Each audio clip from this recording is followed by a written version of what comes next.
आता आपलं आयुष्यभर ऐकायला लागणार आहे.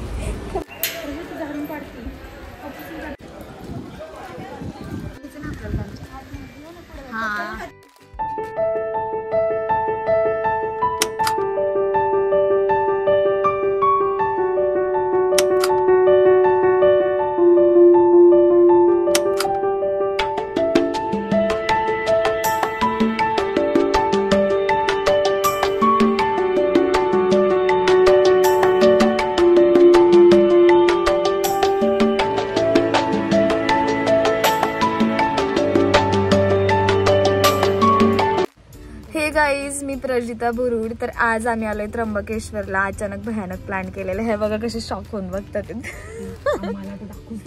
आवाजावरून ओळखतील शांत. सो आता आम्ही चाललोय मंदिरात. फायनली पोहोचलेलो आहे. बाकीचा ब्लॉग मी तुम्हाला पुढे दाखवते. Let's go, let's go, let's go. So guys, आम्ही सकाळी सकाळी 5 वाजता निघालो होतो त्र्यंबकेश्वरला जायला. एवढ्या सकाळी सकाळी का? कारण लवकर जाऊन लवकर आम्हाला रिटर्न यायचं होतं. काय सुटो म्हणे मारत आपलं आयुष्यभर ऐकायला लागणार आहे. पशा मला खरं आहे ना, पशाला भारी चिडवतो माहिती आहे. लय भारी चिडवतो मला. तर आहे टेस्ट आहे ना, चांगलेच चिडवले.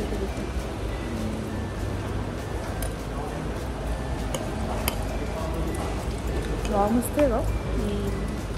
मी विचार केला आताच्या ह्या जगामध्ये सोलो ट्रॅव्हलर कशी ट्रॅव्हल करत असतील है ना.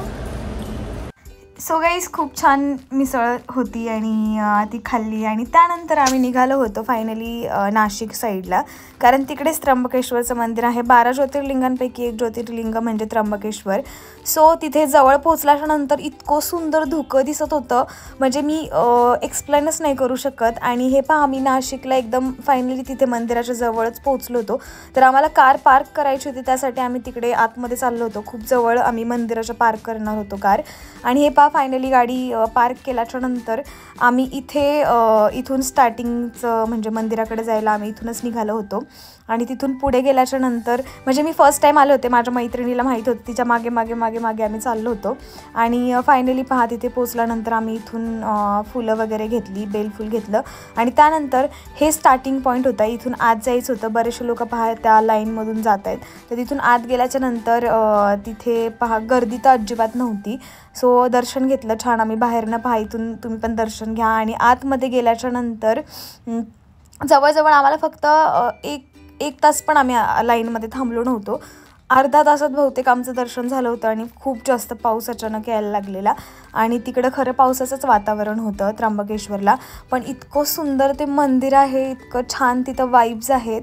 हे पहा, आम्ही आणखी थोडंसं जवळ गेल्याच्या नंतर मी झूम करून दाखवलेलं आहे. आणि मंदिराच्या आतमध्ये गेल्याच्या नंतर जवळजवळ पोचल्याच्या नंतर पहा असा व्ह्यू आहे.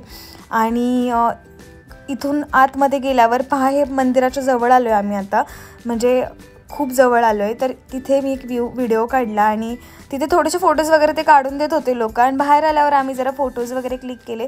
फायनली पहा, मंदिर किती सुंदर आहे त्र्यंबकेश्वरचं. आणि तिथे फोटोज काढून बाहेर आल्याच्या नंतर आम्हाला शॉपिंग करायची होती, जरा प्रसाद पण खरेदी करायचा होता, तो खरेदी केला. सो गाईज, तुम्हाला कशी वाटली आमची जर्नी ते आम्हाला कॉमेंट्स करून नक्की कळवा. आणि आपल्या चॅनलला सबस्क्राईब करायला विसरू नका. व्हिडिओ खूप खूप शेअर करा आणि लाईक करा. Bye bye.